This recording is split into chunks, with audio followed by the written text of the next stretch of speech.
আচ্ছা টাইম কটা ছিল? সকাল 7 থেকে 8টা। ভাই তুমি কোথায় যাচ্ছ? আমার খুব পানি টেস্টে পেয়েছে, পানি খেয়ে আসি। এই 2 টেবিলে পানির বোতল আছে, নাও খাও। ও জয় জয় জয়, ও জয় জয়, পালাচ্ছি পালাচ্ছি পালাচ্ছি।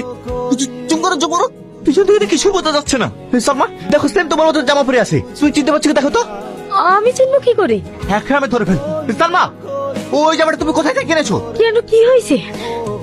কারণ যে দোকান থেকে তুমি এই ড্রেস নিয়েছো সেখানে গিয়ে জিজ্ঞেস করবো, তাহলেই পরিষ্কার হয়ে যাবে। এই ড্রেসটা, এটা তো আমার বাবা ব্যাঙ্গালোর থেকে নিয়ে এসেছে। ব্যাঙ্গালোর থেকে? ছি, এরপর কি করবো? চিন্তা করার কিছু নাই, চ ওইদিকে 2-1টা ক্যামেরা আছে, তাতে দেখলে নিশ্চয়ই মুখ দেখা যেতে পারে। ঠিক আছে চ। কি হলো তুমি তার থেকে যে এসো। টনি পাগলামি করো না, এমন করলে হয়? সামনে তোমার অনেক ভবিষ্যৎ পড়ে আছে। আমার কোনো ভবিষ্যৎ নাই, আমার একটাই টার্গেট, ওকে আমি নিজের হাতে মারবো, তারপর আমার শান্তি।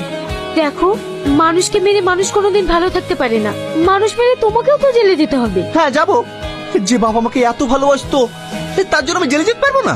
তুমি যদি জেলে যাও আমার কি হবে? ও মাত্র 3টে মাস, তারপর জেল থেকে বেরিয়ে তোমাকে বিয়ে করে নতুন করে জীবন শুরু করবো। তুমি তো আমাকে অনেক ভালোবাসো, আমার কষ্টতে তোমার কষ্ট হয় না। প্লিজ সালমা, আমার আপার কুড়িকে তুমি খুঁজে বের করে দাও না। দেখো মা, এতদিন আমি তোমার কথা ভেবে টনিকে কিছু বলিনি। আমি ভেবেছি ও আস্তে আস্তে ভুলে যাবে, কিন্তু না, এখন দেখছি ও দিনের দিন বাপের খুনির জন্য পাগল হয়ে উঠছে। তাই আমি ভেবেছি ওকে আমি আজ সব সত্যি কথা খুলে বলবো। তুই কি পাগল হয়ে গেছিস?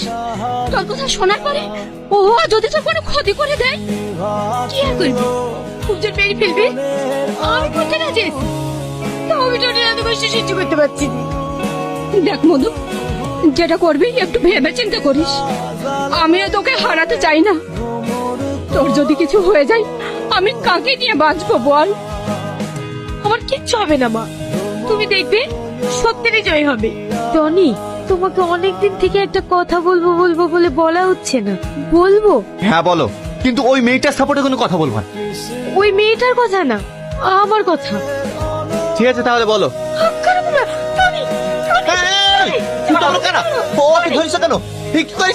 এ হচ্ছে আমার শত্রু, আর তোরও শত্রু। তার মানে? বিশাল বাবার যে বাবার খুনিকে সঙ্গ করে নিবার আছি, আবার সবার সামনে খুনিকে খোঁজার অভিনয় করছি। তুই তো বিশাল নাটক পারিস রে। তুই কি বলছিস? কাকে সঙ্গে করে লিবার আছি? কে খুনি? আরে তুই বুঝতে পারছিস নি, এই মেয়েটা তোর বাবার খুনি। না না, এটা হতে পারে না, তুই মিথ্যা কথা বলছি। আমি মিথ্যে কথা বলছি? বিশ্বাস না হলে তোর প্রেমিকাকে জিজ্ঞেস কর। সালমা, এই যেটা বলছিস সেটা কি সত্যি? কি হলো সালমা, চুপ করে আছো যে, বলো। হ্যাঁ সত্যি, এই কথাটাই তো